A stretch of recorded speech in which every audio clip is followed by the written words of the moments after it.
में तड़प तड़ी डहक तड़ी रो तड़ी बिलख तड़ी उधो बाबा जाके पूछलन कि काहे राधा काहे मन मरले बड़ी तहरा दिल में अगर दर्द होखे तो कौना मेडिकल को मिली हम ले आते तनी। बाकी राधिका जी जवाब देके कहते हैं परल जब प्रेम में बाधा चंदन भैया बैठल का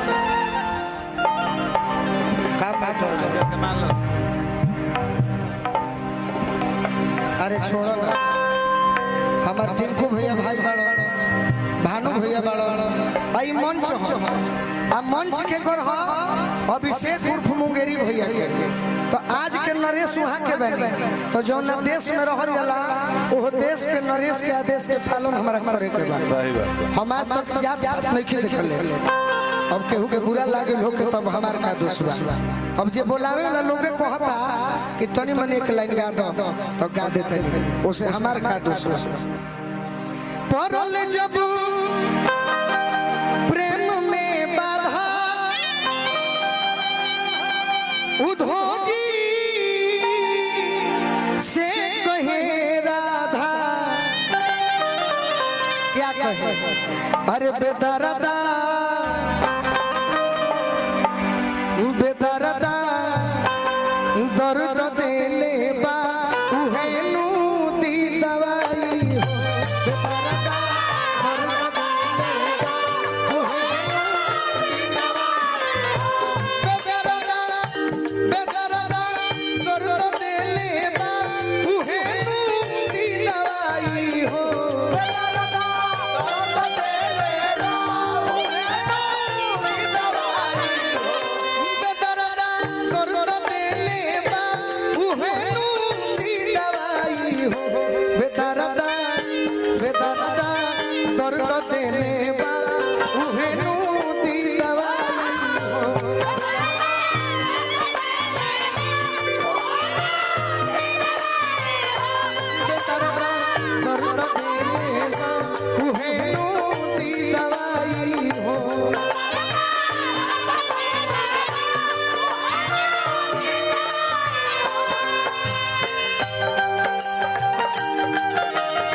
परल जब प्रेम में बाधा उधो जी से कहे राधा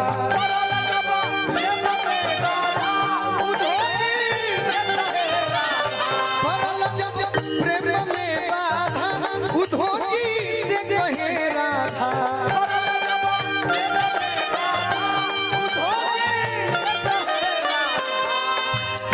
परल जब प्रेम में बाधा उधो जी से कहे राधा आखिर क्या कहे तन के अनुभव दुश्मन महुरवे मामलाई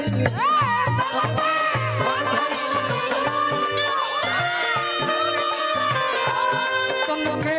अनुभव दुश्मन महुरवे मामलाई हो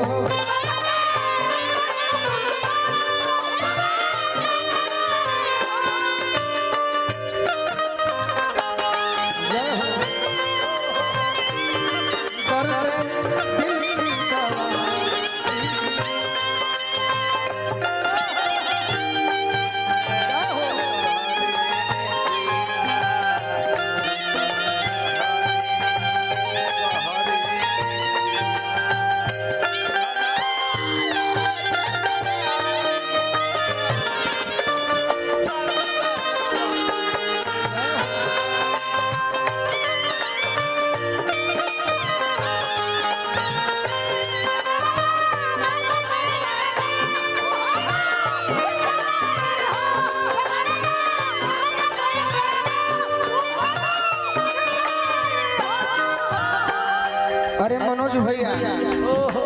विकी भैया हम तो ऐसा कि सब जानियो के अनजान बन रही दुख अपना पर झेल लीला अपना भाइयों के दुख देखल ना चाहे ऐसे कहते जीवन भर दुख हम सह केहू से कुछ ना कह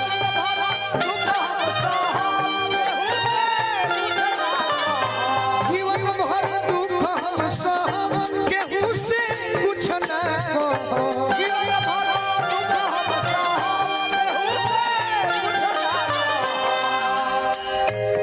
जोगिनिया जोगिनिया जोगिनिया जोगिनिया हम बन जाई एही में बाबलाई जोगिनिया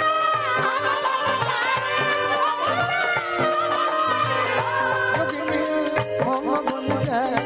एही में बाबलाई हो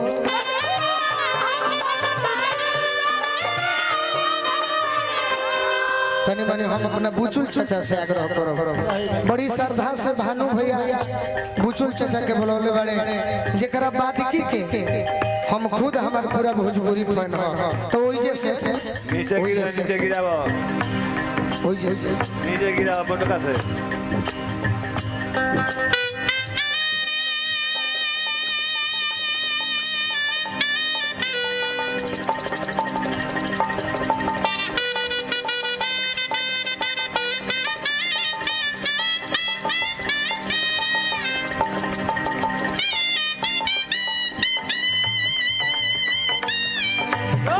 ओरिजिनल साज है जय हो मंत्र मुग्ध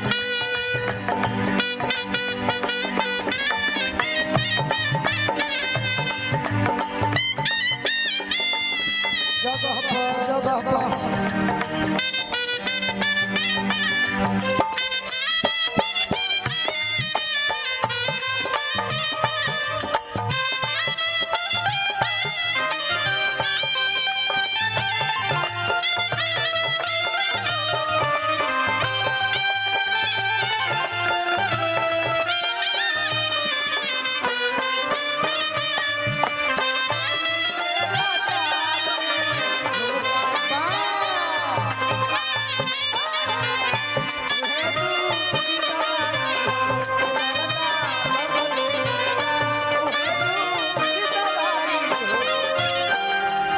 जीवन में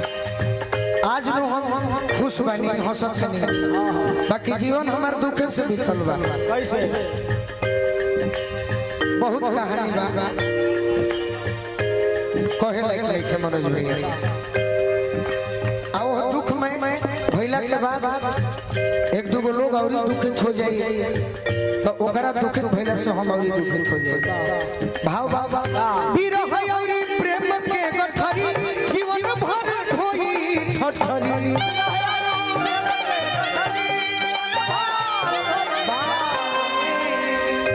विरह और प्रेम के गठरी अरे जीवन भर अरे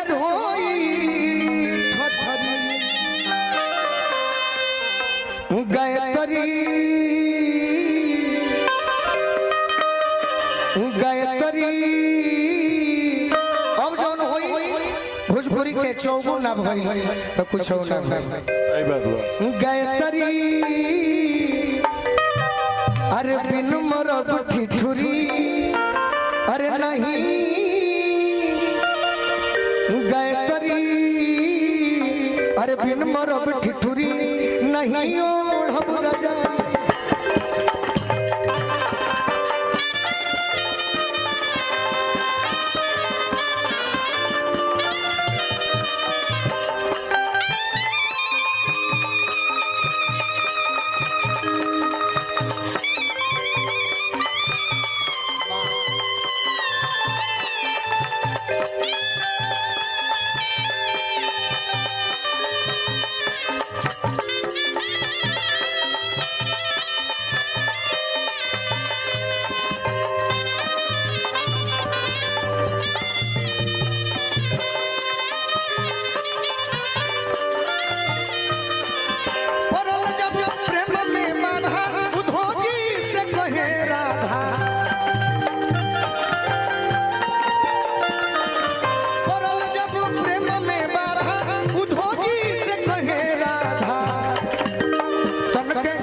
भइल दुश्मन बहुरवे बाबलाई हो तन के अन भइल दुश्मन बहुरवे बाबलाई बेदर्दा दर्द देले बा उहे बेदर्दा दर्द देले बा उहे बेदर्दा दर्द देले बा उहे दी दवाई हो। अगर गीत अच्छा लागल हो तो ताली बजा दी हमरे।